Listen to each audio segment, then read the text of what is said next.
এই হলো science of stupid বিশেষ বিজ্ঞপ্তি। এই এপিসোডে এমন এমন স্টান্টস দেখানো হবে যা সায়েন্স শেখার পর আপনার মনও নেচে উঠতে পারে, কিন্তু এরকম করবেন না, এটা খুব বিপজ্জনক হয়ে উঠতে পারে। সায়েন্স সাবজেক্টটা আমার স্কুলের সময় থেকে পছন্দ ছিল না। 10th-এ 12th-এ এমন এমন মার্কস পেতাম যে সবাই আমাকে স্টুপিড বলতো। এই কারণেই আমি কোনোদিন সায়েন্সকে হালকা ভাবে নিইনি। যদি আপনি সায়েন্সকে হালকা ভাবে নেন তাহলে কোনো ব্যাপার না, আপনি একলা নন। আমাদের এই শো আপনাদের মতো লোকেদের জন্যই বানানো হয়েছে যারা সায়েন্সকে হালকা ভাবে নেয় আর স্টুপিড কাণ্ড কারখানা করে বসে। তো welcome to science of stupid season 3। Science আর স্টুপিডিটির সঙ্গম, যেখানে আছে মন খুলে মাতোয়ারা হয়ে যাওয়া কিছু লোক, সকাল হোক বা সন্ধে সায়েন্সের সঙ্গে পাঞ্জা লড়া যাদের ঝোঁক। কারোর ভাগ্য হয় খাসা, আবার কেউ সায়েন্সে বেশ কাঁচা, কারোর আবার নেই জ্ঞান রোটেশনের, কারোর আবার অজানা কি হয় ফল সেন্টার অফ মাসের। কিন্তু এক্সপেরিমেন্টস করতে সবাই ওস্তাদ, তাই তো পাশ হোক বা ফেল কখনো হার মানে না, কারণ সবাই শিখতে চায় সায়েন্স, আর যে ভুল করে সায়েন্স তাকে নিজেই জবাব দিয়ে দেয়। আপনারা এই স্টুপিডদের কাছ থেকে কিচ্ছু শিখবেন না, ব্যাস শুধু সায়েন্সের দিকে মনোযোগ দিন, কারণ এ হলো সায়েন্স অফ স্টুপিড।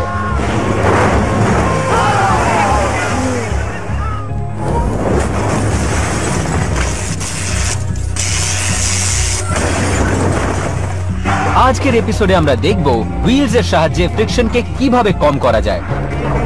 না, এরকম মোটেই হয় না। ইম্প্যাক্ট ফোর্সের ভালোবাসা ভরা ইম্প্যাক্ট কতটা ব্যথা দেয়, আর হাই সেন্টার অফ মাস কিভাবে বেড়ানোর মজা নষ্ট করে দিতে পারে, যেমন এই দাদা ভাইয়ের হয়েছে। কিন্তু তার আগে আরো কিছু মুখরোচক।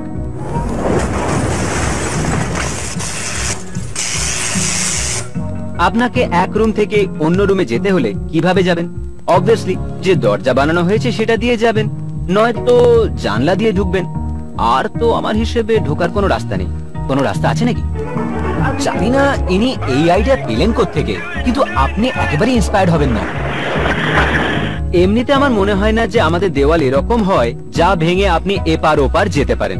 তবুও ধরুন দেওয়াল ভাঙার দরকার হলে, আই রিপিট, যদি দেওয়াল ভাঙার দরকার হয় তাহলে এর পেছনে সায়েন্সটাও আমরা বুঝিয়ে দিচ্ছি। যত মাস হবে আর যত ভেলোসিটি নিয়ে আপনি দৌড়বেন, আপনি ততটা মোমেন্টাম পাবেন, আর দেওয়াল ভেঙে বাইরে বেরোবার চান্সেস ততটাই বেড়ে যাবে।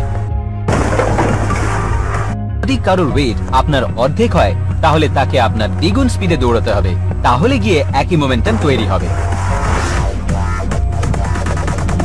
দেওয়ালকে কাঁচ দিয়ে হিট করে পুরো ফোর্সটাকে একটা ছোট এরিয়াতে দেওয়া হয়, যাতে একটা ফুটো হওয়ার চান্স বেড়ে যায়। হতে পারে ছোট, কিন্তু ফুটো হবেই। এমনিতে আমি এই দেওয়াল ভাঙ হিরোদের বলতে চাই, দেওয়াল ভাঙার থেকে বেশি খরচা দেওয়াল বানাতে লাগে, তাই ড্যামেজের জন্য ক্যাশও রেডি রাখুন। আগে না, এরা জঙ্গলে কাঠ কাটতে আসেনি। মুখ থেকে যদিও ডাকাত মনে হচ্ছে, কিন্তু কাণ্ড কারখানা একেবারে উদ্ভট। কেন এক্ষুনি বুঝতে পারবেন। এরকম কাণ্ড তো কোনো নর্মাল লোক করবে না। কিন্তু একটা কথা মানতেই হবে, ছেলেটার সাহস আছে। আরে ভাই, মুম্বাই চলে আয়, স্টান্টম্যানের কাজ পেয়ে যাবি। মানে পাগলামিরও একটা শেষ আছে। দেখছেন আপনারা, কিছু নেই তো দেওয়ালে মাথা ঠুকছে। আরে বাবা, গানটা ছিল বারান্দায় রোদ্দুর, তুমি দেওয়ালে রোদ্দুর দেখে ওর পেছনে কেন দৌড়চ্ছ? তোমার মতো আজকালকার জেনারেশনের ছেলেপুলেদের মাথায় যে কখন কি চড়ে বলা মুশকিল। আমার মনে হয় এই দেওয়াল ভেঙে বেরোবে। আমি জানতাম। এই দেখুন আরেকবার অ্যাকশন রিপ্লে। দেখুন বন্ধু, এখন আমরা আপনাদের দেখাবো যে কি হয় যখন হালকা ওজন ভারী ওজনের সঙ্গে মেলে। এই দৌড়চ্ছে ধর্মের ষাঁড়ের মতন। ও নিজের গার্লফ্রেন্ডকে নিয়ে ডুবলো।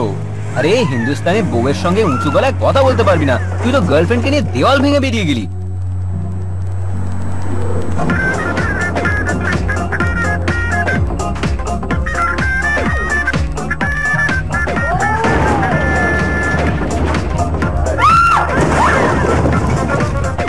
আয় তুই হিন্দুস্তানে। একে তো গার্লফ্রেন্ডকে আহত করলো, এখন দাঁত দেখাচ্ছে। একটা ছোট্ট ফর্মুলা বলছি আপনাদের, pressure equals to force divided by surface area. সহজ ভাষায় বললে দাঁড়ায় যে যদি ছোট এরিয়ার উপর ফোর্স দেওয়া হয় তাহলে প্রেসার বেশি লাগবে। এক্সাম্পল দেখিয়ে যদি আপনাদেরকে বোঝাই না তাহলে খুব ইজি মনে হবে। দেখুন, এই দেখুন, এখানে লাগানো হয়েছে চিহ্ন যে এখানে গিয়ে নিজের সর্বনাশ করতে হবে। আর এই ধাক্কা মারলো আর পুরো দেওয়াল নিচে। নে, তোর মাথাতেও একটা পড়লো। আরে বাবু শোনা, আমার ঘর ভেঙে দিলি, আমার কষ্টের রোজগার করার টাকা সব চলে গেল। একবার রিপ্লেতে দেখুন, এমন মেহনত করেছি কিভাবে তা বরবাদ করলো।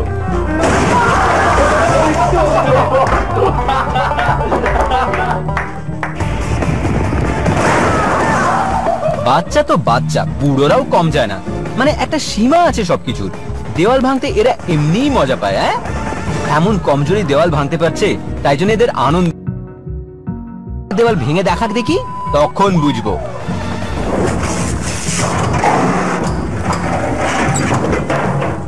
2010-এ Taig Khris world's highest roller blade জাম্পের রেকর্ড বানিয়েছিল। উনি আইফেল টাওয়ার থেকে মানে 131 ফিট ওপর থেকে লঞ্চ করেন। কি দারুণ ব্যাপার, মানতেই হবে এরা খুব সাহসী।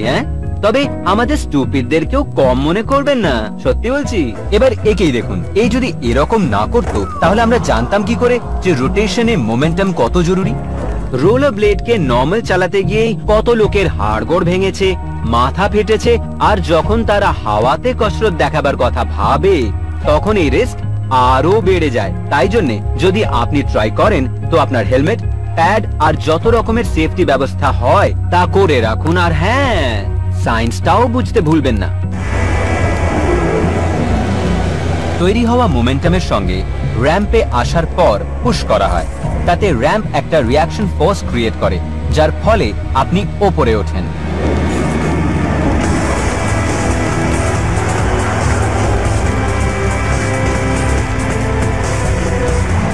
যখন আপনি ল্যান্ড করবেন, আপনাকে খেয়াল রাখতে হবে যেন সেন্টার অফ মাস বেসের ওপরে থাকে, যাতে আপনি নড়বড়ে না হয়ে যান। আর হুইলসকে সামনে রোল হতে দিন, যাতে ফ্রিকশনের জন্য রোলার ব্লেডে ব্রেক না লেগে যায়। যে কোনো জিনিসকে পুশ করুন, সেটা আপনাকে ইকুয়াল আর অপোজিট ফোর্সে পুশ করবে। নিউটনের এই অ্যাকশন আর রিঅ্যাকশন ফোর্সেস এর ল আপনারা সবাই জানেন। তো ব্যাস, এই জিনিসটা মনে রাখতে হবে। আর নিজের পা দিয়ে গ্রাউন্ডকে এত জোরে পুশ করতে হবে যেন গ্রাউন্ডও আপনাকে বড় রিঅ্যাকশন ফোর্স দেয়। বাবা, তোমাকে আরো প্র্যাকটিস করতে হবে। রিঅ্যাকশনের জন্য কিছু অ্যাকশনও করতে হয়। অ্যাকশন জিরো হলে রিঅ্যাকশন তোমাকে হিরো কি করে বানাবে। কোনো ব্যাপার না, এরকম কাণ্ড কারখানা আপনাকে কিছু না হোক স্টুপিড তো বানিয়েই দেবে। আর সায়েন্স অফ স্টুপিডের হিরো হয়ে যাবেন আপনি।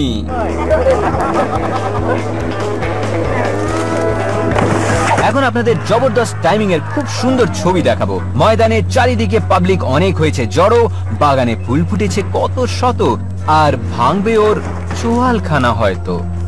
দেখুন, লঞ্চিং এর সায়েন্সকে আমরা এখানেই ছাড়ি আর এগিয়ে যাই ল্যান্ডিং এর দিকে।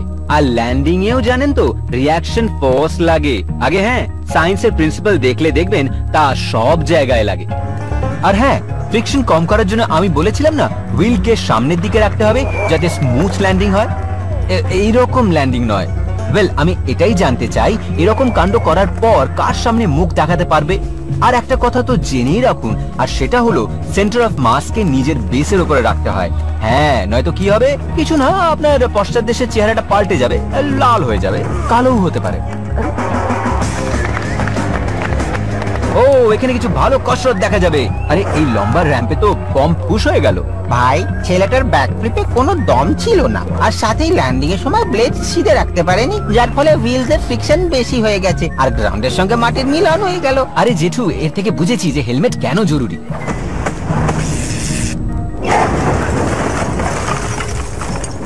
এই ট্রাকের ড্রাইভার ডোনাট ট্রাই করবে। আরে না না, খাওয়ার নয়, এটা হলো 360 ডিগ্রি টার্ন। চলুন দেখা যাক ইনি কোন সায়েন্স দেখাতে চান। আপনারা কি বুদ্ধি খাটিয়েছেন যে এখানে কোন সায়েন্টিফিক প্রিন্সিপাল দেখানো হবে? এটা ছিল সেন্ট্রিফিউগাল ফোর্স।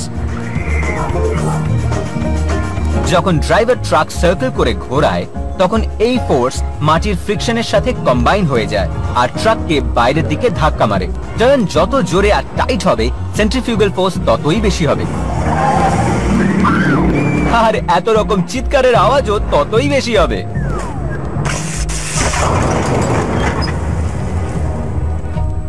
আপনার কাছে যতই কার, রিক্সা বা ট্রাক চালানোর লাইসেন্স থাক, তার মানে এই নয় যে আপনি যে কোনো গাড়ি চালাতে পারবেন। কিছু গাড়ি চালাবার জন্য লাইসেন্সের নয়, সায়েন্সের দরকার হয়। টয় কার্স, ছোট ছোট বাচ্চাদের তো প্রাণ হয় এই কার্স। মাঝে মাঝে বড়দের প্রাণ নিয়েও টানাটানি করে এই কার। কিভাবে দেখুন। আঙ্কেল সিটি ট্যুর করতে বেরিয়েছেন, কিন্তু ভুল গাড়ি বেছে নিয়েছেন, আর কন্ট্রোলও অন্য কারুর হাতে। আর ইনি টয় কার নিয়ে টাইম পাস করার কথা ভাবছেন, কিন্তু টয় কার এনাকেই খেলনা বানিয়ে দিল। আর এই বড় বাচ্চাদের টয় কারে ব্যথা সবসময় ধাক্কা মারার জন্য বা কার নিয়ে লাফানোর জন্যই লাগে না, মাঝে মাঝে এই কারে বসলেও ঝটকা লাগে। সত্যি বলছি ভাই, নিজেরাই দেখুন। ছোটদের খেলনা কেড়ে নিয়ে এরকম করলে ফল এইটাই হবে। মানলাম যে টয় কার এন্ড অ্যাবাভ লেখা থাকে, কিন্তু তার মানে তো এই নয় যে 30 বছরের লোক ওটা নিয়ে অফিস যাবে। আরে যদি এরা এতে বসে অফিস যায়, তাহলে বাচ্চারা কি চালাবে? আমি তো তাদের কারেও না এজ লিমিট হওয়া উচিত।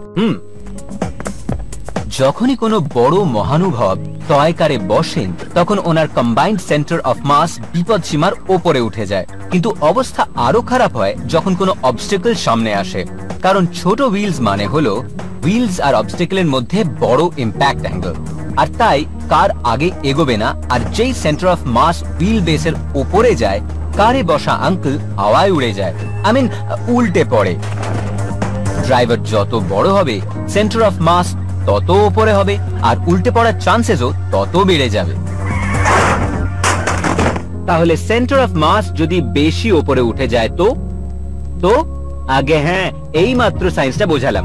এবার কিছু প্র্যাকটিক্যাল এক্সাম্পলস দেখে নেওয়া যাক।